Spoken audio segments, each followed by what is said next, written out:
मोनसे आयदा सायख'नानै होदों आरो बेनो जादों नंथारगौ गोजोननाय जि बाइबेल सिरिखौ हरबाय बेनिफ्राय नंथारगौ गोजोननाय गोजोननायनि सोमोन्दै बा सान्तिनि सोमोन्दै बे बाइबेल सिरियाव बुंदों आरो गुबुन मोनसेयाव बुंदों जे संसारा जेरै होयो आं बेबायदि नोंसोरनो होआ होननानै बुंदों संसारा जेरै होयो आं बेबायदि नोंसोरनो होआ दा सान्ति एबा गोजोननाया मा जोंनि थाखाय साननो गोनां मोनसे गेदेर बिसय गोजोननाय एबा सान्ति जोङो गोबां समाव जोङो संसारनि बायदियै जुदि जोङो सानोब्ला संसारनि बायदियै जुदि जोङो सानोब्ला गोजोननाय होननानै बुङोब्ला जोङो दिनै जानो लोंनो जोङो मोनदों जोङो थानो थाखाय मोजां न' बांफोरखौ मोनदों जोङो मोजां गाननो जोमनो मोनदों मोनसे मोजां परिबेसाव जोङो दङ जेराव दिनै जोंहा दावहा गैया बा बेबायदि नांज्लाय खमज्लाय गैया गाज्रि परिस्थितियाव जोङो थानो गोनां जायाखै बे जादों जोंनि लागै मोनसे सान्ति परिबेस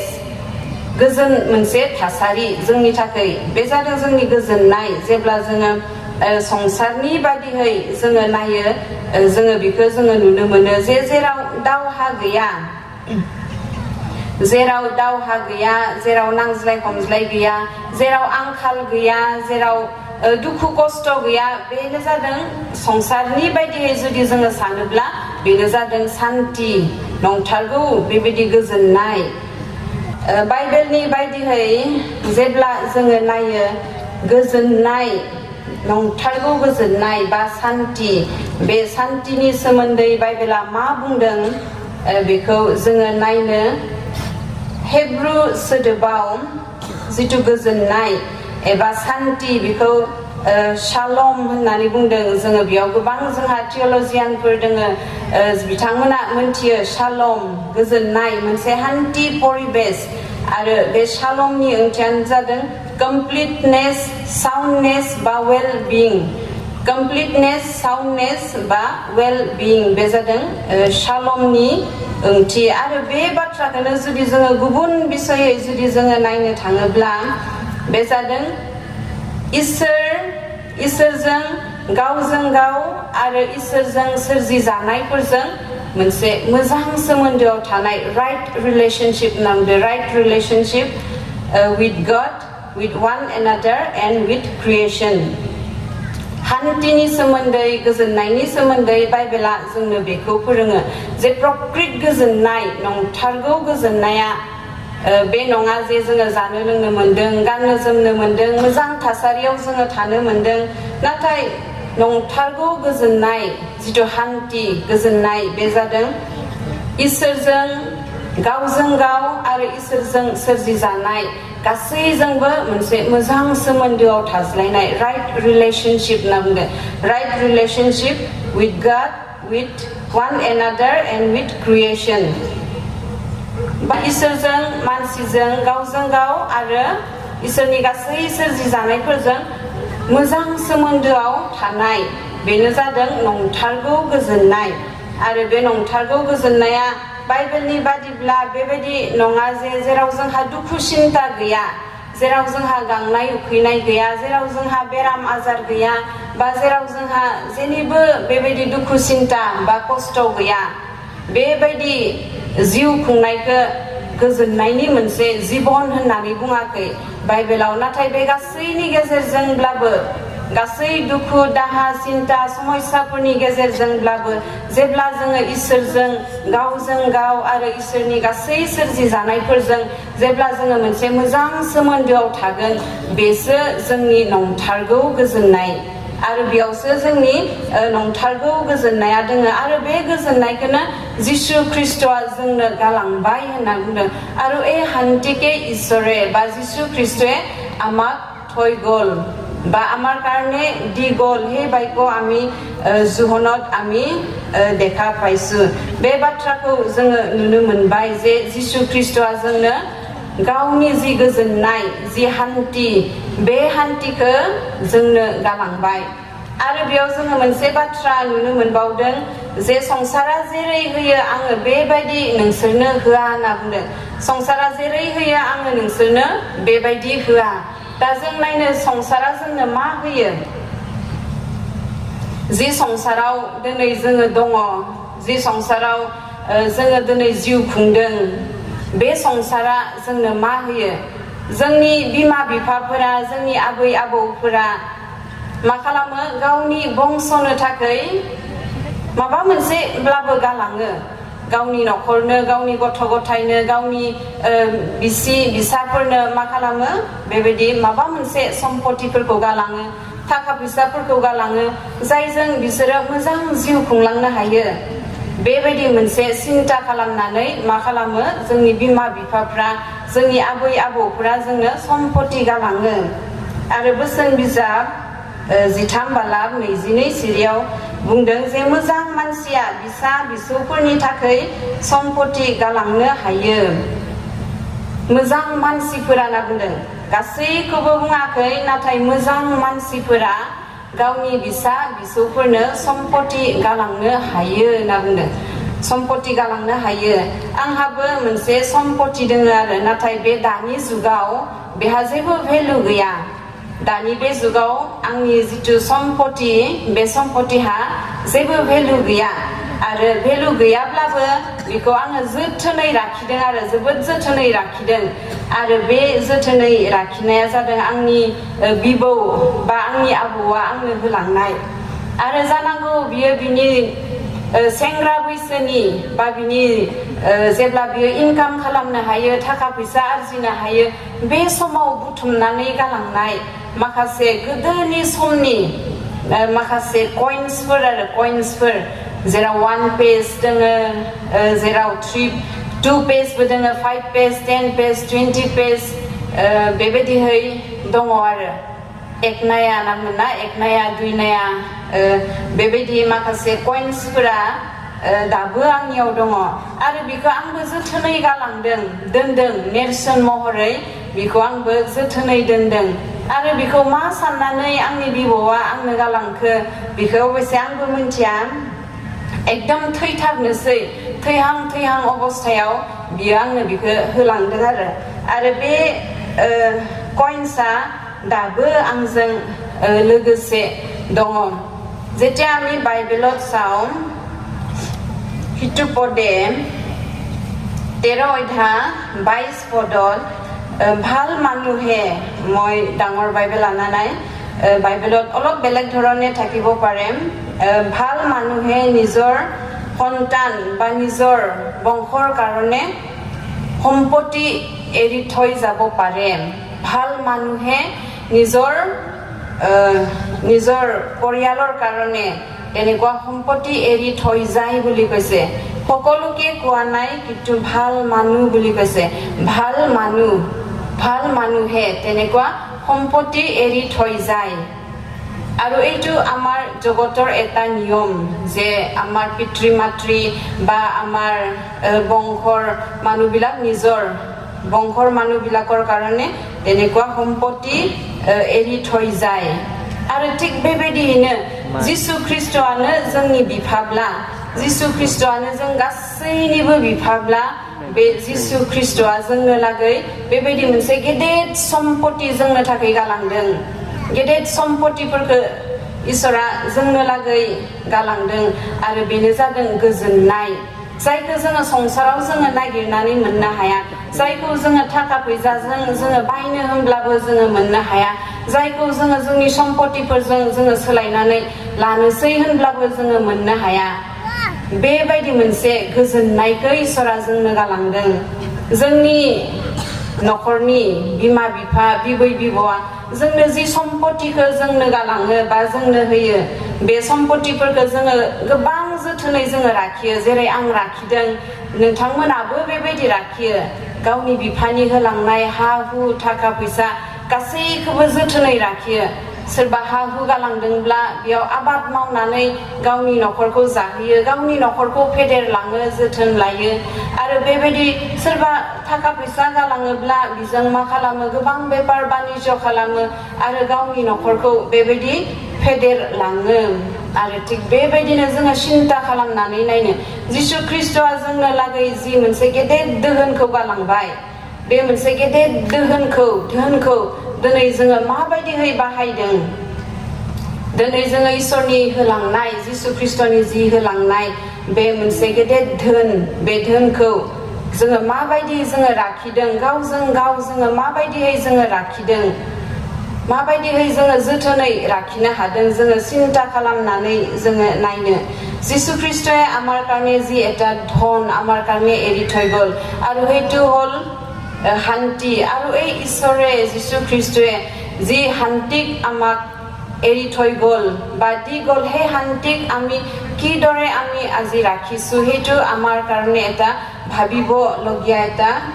প্ৰশ্ন হয় যি সম্পত্তি বিলাকক আমাৰ মা দেউতাই এৰি থৈ যায় সেই সম্পত্তি বিলাকক আমি যতনে আমি ৰাখো আৰু সেই সম্পত্তি বিলাকৰ লগতে আমি নিজৰ পৰিয়ালৰ প্ৰতিপালন আমি কৰিব পাৰো আমাৰ পৰিয়ালক আমি ওপৰত উঠাই নিব পাৰো ঠিক তেনেদৰে যি সম্পত্তি যিশু খ্ৰীষ্টই আমাক দি থৈ গল এই শান্তিটো আমি আজি কেনেকৈ ৰাখিছো হেতু আমাৰ কাৰণে এটা ভাবিবলগীয়া হেতু এটা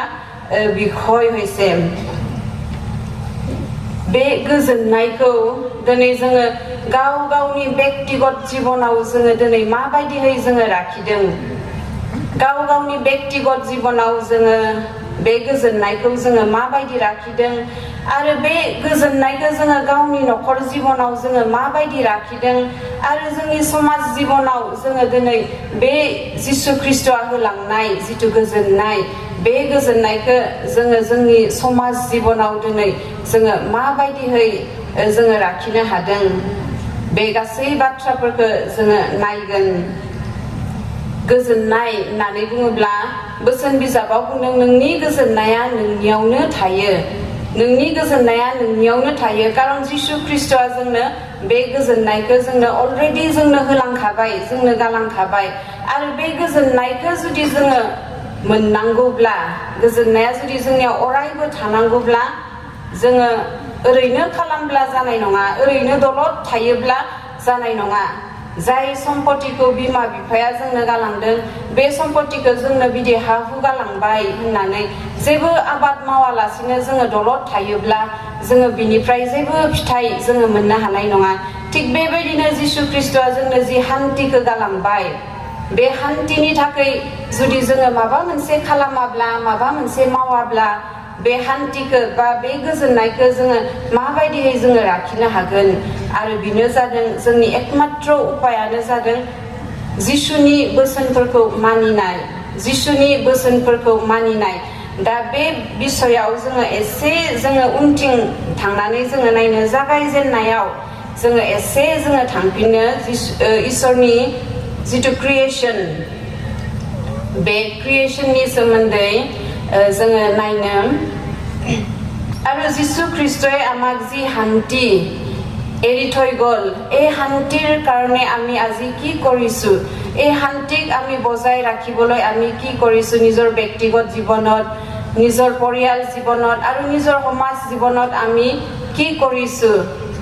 এই শান্তিক বজাই ৰাখিবৰ কাৰণে আৰু একমাত্ৰ উপায় হৈছে যে আমি ঈশ্বৰৰ বাক্য আমি মানি চলিব লাগিব ঈশ্বৰে আমাক কি কৰিবলৈ দিছে কি কৰিবলৈ দিয়া নাই হেতু আমি মানি চলিবলৈ লাগিব ঈশ্বৰৰ বাক্যখিনি আমি মানি চলিব লাগিব जोङो दसे सम क्रिएशन इसोरनि सोरजिनायनि सोमोन्दै जोङो एसे जोङो थांफिनो जेब्ला इसोरा बुहुमखौ सोरजिदों गासै पृथ्वीखौ सोरजिदों आदम हावाखौ सोरजिदों जिब जुनारफोरखौ सोरजिदों बे समनि नोजोरखौ जोङो एसे जोङो नाहरनि जेब्ला इसोरा गासै बुहुमखौ सोरजिदों पृथ्वीखौ सोरजिदों बे समाव गासैखौबो इसोरा समायना नुदों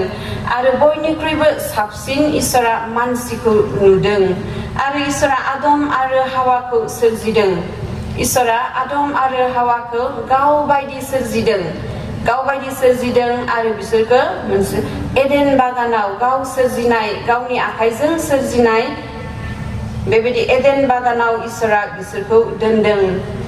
आरो बै समाव इसोर आरो एडेन बागान आदम हावा बिसोरनि गेजेराव सोमोन्दोआ माबायदिमोन जोङो नायनो दोहै जोङो शालमनि सोमोन्दै जोङो नायनायमोन न जोङो शालमनि सोमोन्दै जोङो नायनाय बेयाव जोङो नायदोंमोन जे इसोरजों गावजों गाव आरो इसोरा सोरजिनाय गासैजों बेबायदि मोनसे मोजां सोमोन्दोआव थानाय बे बाथ्राखौ नायोब्ला जोङो इसोर आदम हावा आरो एडेन बागानखौ नायोब्ला जोङो मोजाङै जोङो बुजिनो हागोन जेब्ला इसोरा आदम हावाखौ सोरजिदों इसोर आरो आदम हावानि गेजेराव जि सोमोन्दोआ दङमोन बे सोमोन्दोआ एकदम खाथि सोमोन्दोमोन एकदम खाथि सोमोन्दो इसोरा हदायबो बिसोरजों रायज्लायफैयोमोन नुजाफैयोमन आरो बिसोरखौ जोथोन लायोमोन आरो बिसोरनि गेजेराव बेबायदि जेबो गाज्रि सोमोन्दो गैयामोन इसोर आरो मानसिनि गेजेराव ओरैबायदि खाथि सोमोन्दो कारन बे समाव मानसिया पवित्र हिसाबै दङमोन मानसिया एकदम गोथार पियर अबस्थायाव दङमोन बिसोरो पाप मावनायनि सिगां बिसोरो बेबायदि मोनसे पियर खालाय नङै बा पाप मावै बेबायदि मोनसे गोथार अबस्थायाव बिसोरो दङमोन आरो बेयावखायनो इसोर आरो मानसिनि गेजेराव जिथु सोमोन्दो बे सोमोन्दोआ जिथु राइट रिलेशनशिप नामदों नंथारगौ सोमोन्दो एकदम खाथि सोमोन्दो इसोर आरो मानसिनि गेजेराव दङमोन आरो बिसोरो इसोरजों मानसिजों लोगोसे बिसोरो मा खालामोमोन एडेन बागानाव बिसोरो थाबायोमोन आरो बेबायदिनो आदमखौ इसोरा मा खालामदोंमोन गासै जिब जुनार बिफां लाइफांनि मुंफोरखौ दोननो थाखाय इसोरा आदमनो बेबायदि अधिकार बिसोरो होदोंमोन दा जों बेयाव नुनो मोनबाय इसोर आरो मानसि आरो गासै सोरजि जानायनि गेजेराव बिसोरनि सोमोन्दोआ माबायदिमोन मोनसे सैथो सोमोन्दो मोनसे मोजां सोमोन्दो बिसोरनि गेजेराव दङमोन आरो जेब्ला आदम आरो हावाया पाप मावदों बे पाप मावनायनि गेजेरजों बिसोरो इसोरनिफ्राय गोजान जाजेनदों जेब्ला सेथि आदम हावाया पाप मावदों बे दिननिफ्रायनो बिसोरनि जिथु सोमोन्दो बे सोमोन्दोआ गोजान जादों बे सोमोन्दोआ इसोर आरो मानसिनि गेजेराव सिगांनि जि सोमोन्दोमोन बे सोमोन्दोआ मा जादों गोजान जादों आरो बिनिखायनो आदम आरो हावाया बिसोरो गावसोरखौ बुजि मोनदों आरो बुजिनानै बिसोरो बेबायदि थाखोमानानै बिसोरो थादों যেতিয়া আমি ঈশ্বৰৰ সৃষ্টিৰ বিষয়ে আমি চাওঁ তাত আমি দেখা পাওঁ যে ঈশ্বৰে কেনেদৰে মানুহক সৃষ্টি কৰিছিলে কেনেদৰে এডেন বাগানক সৃষ্টি কৰিছিলে আৰু ঈশ্বৰ মানুহ আৰু সকলো সৃষ্টিৰ লগত যি সম্বন্ধ আছিল সেই সম্বন্ধটো কেনেকুৱা আছিল আমি ক্ৰিয়েশ্যনত আমি দেখা পাওঁ ঈশ্বৰে যেতিয়া পৃথিৱীক সৃষ্টি কৰিছিলে তাত আমি দেখা পাওঁ সেই সময়ত আদম আৰু হাৱা ইহঁতৰ মন পবিত্ৰ আছিলে ঈশ্বৰ আৰু আদম আৰু হাৱাৰ লগত যিটো সম্বন্ধ সেই সম্বন্ধটো অতি ওচৰ আছিলে একদম কাষত ঈশ্বৰে থাকিছিলে আদম আৰু হাৱাৰ লগত একদম কাষত থাকিছিলে আৰু কাষত থাকি সকলো দুজন ঈশ্বৰ আৰু মানুহৰ মাজত তেনেকুৱা কথা বাৰ্তা হৈছিল আৰু ঈশ্বৰে আদমক সকলো জন্তু বা গছ গছনি সেই সকলোবোৰৰ নাম থবলৈ অধিকাৰ ঈশ্বৰে আদমক দিছিলে আৰু এই বাক্যৰ যোগেদি বা এই ক্ৰিয়েশ্যনৰ যোগেদি আমি জানো যে ঈশ্বৰ মানুহৰ লগত আৰু সকলো সৃষ্টিৰ লগত ঈশ্বৰৰ সম্বন্ধ কেনেকা আছিলে সেইটো আমি দেখা পাওঁ আৰু যেতিয়া আদম আৰু হাৱায়ে পাপ কৰিলে ঈশ্বৰৰ আজ্ঞা যেতিয়া নামানিলে সেই সময়ৰ পৰা ঈশ্বৰ আৰু মানুহৰ যিটো সম্বন্ধ সেই সম্বন্ধটো দূৰ হৈ গ'ল আগৰ পৰা অলপ হ'লেও দূৰ হৈ গ'ল আৰু এই সময়ৰ পৰা কি হ'ল ঈশ্বৰ আৰু মানুহৰ যিটো সম্বন্ধ আছিল সেই সম্বন্ধটো তেনেকৈ দূৰ হৈ গ'ল আৰু बेबायदिनो जोङो नुनो मोनबाय जे इसोर आरो मानसिनि गेजेराव जितु राइट रिलेशनशिप इसोर गावजों गाव आरो गासै सोरजि जानायनि गेजेराव जि सोमोन्दो